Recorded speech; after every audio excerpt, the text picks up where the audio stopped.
क्यों पड़ी, और आपको बताते हैं समाज का एक ऐसा चेहरा आपको दिखाएंगे जो वक्त के साथ बदलने का नाम ही नहीं ले रहा है।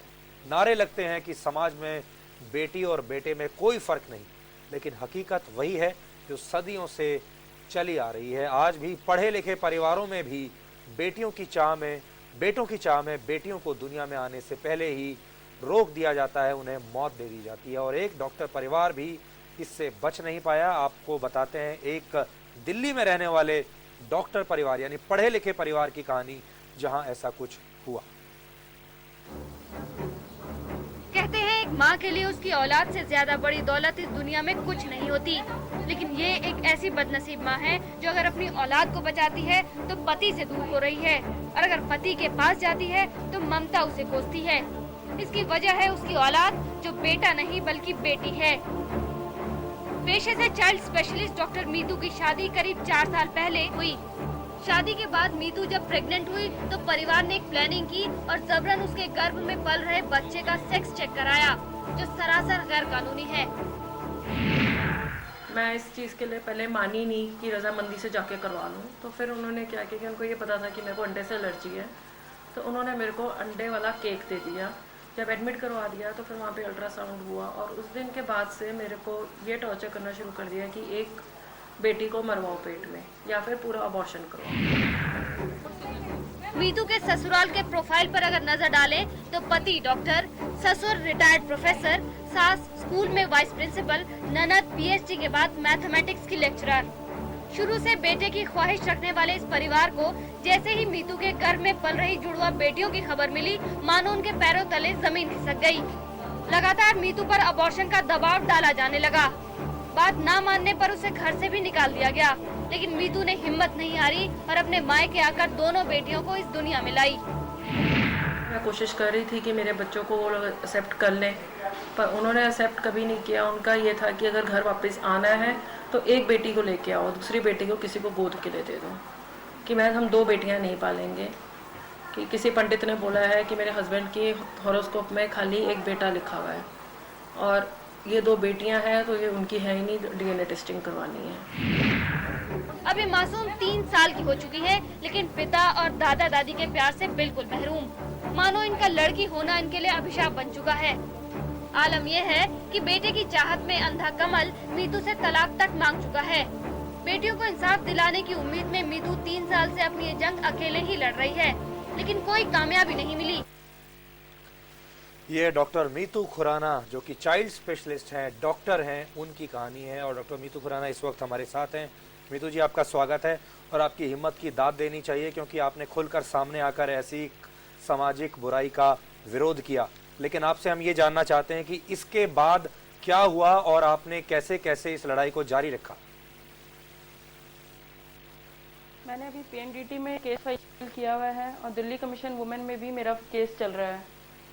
पीएनडीटी में जो केस चल रहा था, क्योंकि ये जो अस्पताल है जहाँ पे सेक्स डिस्क्रिमिनेशन हुआ था वो काफ़ी बड़ा अस्पताल है, इसलिए पीएनडीटी में 3 महीने हो गए मुझे केस चाले हुए, पर कोई एक्शन नहीं हो पाया है अभी तक। मुझे उल्टा बुला के ये बोला जा रहा है कि किसी तरह अपने हस्बैंड के साथ सुलह कर लो ताकि ये केस बंद कर सकें, कि अल्ट्रासाउंड मशीन अगर एक सील होगी तो तुम्हें क्या मिलेगा। और अभी जारी है किसी तरह से कि मेरे बच्चों को वो लोग एक्सेप्ट कर लें, उनको बाप का प्यार मिल जाए, क्योंकि खाली 2 बेटियों को बचा के अगर मैं उनको एक इज्जत भरी जिंदगी नहीं दे सकती तो फिर वो भी ठीक नहीं है। मैं चाहती हूँ कि उनको बेटियों का, उनको बच्चों का पूरा हक मिले, उनके बाप उनको एक्सेप्ट करे, उनके दादा दादी, उनकी बुआ सब उनको एक्सेप्ट करे और उनको वो प्यार और इज्जत दी जाए जो किसी भी बच्चे का हक है।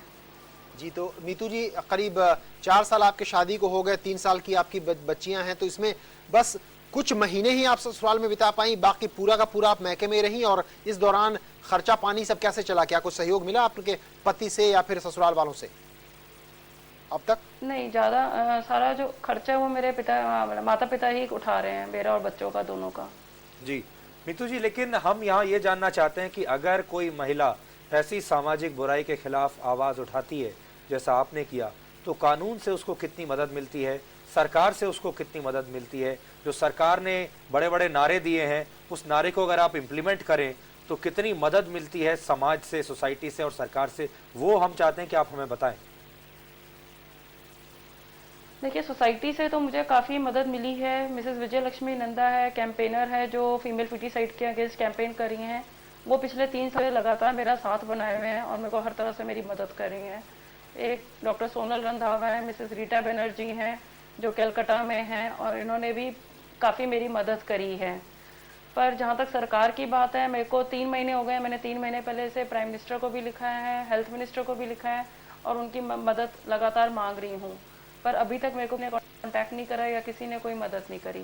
दिल्ली कमीशन वुमेन में मिसेस रेनी जैकब ने जब मेरा केस सुना तो उन्होंने पीएनडीटी अथॉरिटीज़ को लिखा है कि इस केस पे एक्शन हो, और उनकी जो दिल्ली कमीशन वुमेन की लॉयर है, उन्होंने मेरे को बोला है कि आप डरो मत, हम ये केस लड़े, जितने मर्जी साल लगे, हम आपको ये केस अच्छे से लड़ेंगे, आपने नहीं पीछे हटना।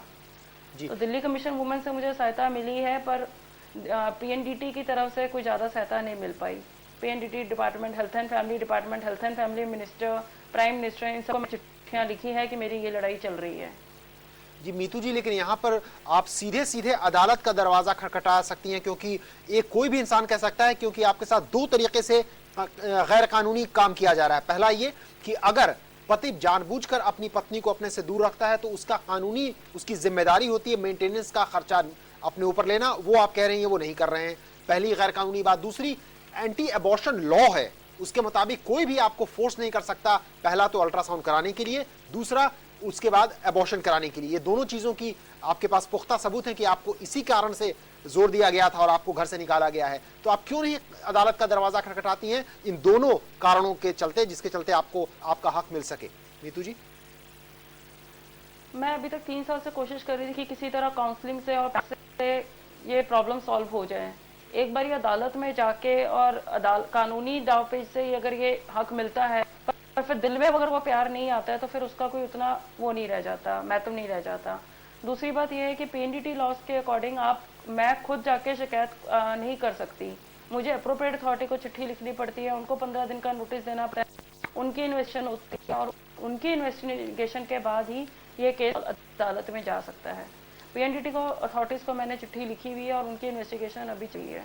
जी, डॉक्टर मीतू खुराना, आपका बहुत बहुत शुक्रिया हमसे बात करने के लिए, और उम्मीद करते हैं कि आपको पूरा समर्थन मिलेगा, पूरा सपोर्ट मिलेगा। लेकिन यहाँ भी आप विडंबना देखिए कि डॉक्टर मीतू खुराना ने प्राइम मिनिस्टर को, प्रधानमंत्री को चिट्ठी लिखी है, स्वास्थ्य मंत्री को चिट्ठी लिखी है। स्वास्थ्य मंत्री ने अभी कहा कि कानून में कोई बदलाव नहीं किया जाएगा, लेकिन जो इस कानून को फॉलो करते हैं और जो सामाजिक बुराइयों के मारे हुए लोग हैं, उनको भी सरकार क्या मदद करती है, ये भी आपने अभी अपनी आंखों से देख लिया।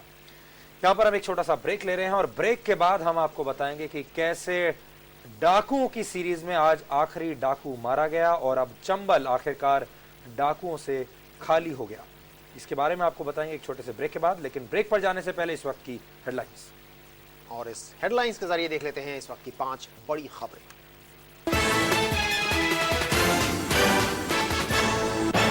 राजनीतिक दलों ने शुरू किया स्टिंग वॉर, यूपीए ने किया बीजेपी एमपी फग्गन सिंह कुलस्ते का स्टिंग। बीजेपी ने कहा फर्जी है सीडी,